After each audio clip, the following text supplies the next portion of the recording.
Canı sağ eləsin ki, belə bir təşəbbüsü irəli sürürsünüz. Bu boyda uşaqların, necə deyim, öhdəçiliyə götürürsünüz, onların xidmətində durursunuz, var olasınız, əllərinizdən ötürəm. Burada mən həmişə, məni tanıyanlar bilirlər, mən heç vaxt diqqətdən kənar adamlar var ki, bax burada nə qədər bacılarımız var ki, sinələrində o yazılar var, görürəm hamısı. Bunların hamısı burada xidmətçilərimizdir, analarımızdır. Analarımızdır, Allah olanı balalarına şəfa versin, var olsunlar, Allah köməkləri olsun. Burada nə qədər hər kimin o xidmətçiləri var, necə deyim, bugün xidmət elədilər.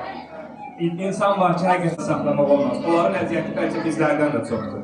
Allah hamı üçün var eləsin, var kömək olsun, var. Mən bu xanıma öz təşəkkürümü bilirəm. Bu boy, Yeganə xanıma. Allah sizi də var eləsin, təşəkkür edirəm. Şəhid İzzət qardaş olsun, onun timsalında Tacəddin anamızın əllərindən öpürəm, Vəfa xanım, əllərinizdən öpürəm hamımızı. Çox sağ olun, minnətdaram. Vasitəsi bizi də qərar verirsiniz, şükürlər olsun ki, bugün bizə qismət olur. Allah bütün şəhidlərimizin ruhunu şad eləsin. Hal-hazırda səngərdə olan qardaşlarımızı Allah qorusun. Öpürəm, var olun. Təşəkkür edirəm. Mən çox istəyirəm ki, bizim qəhrəman şəhidimiz İzzətin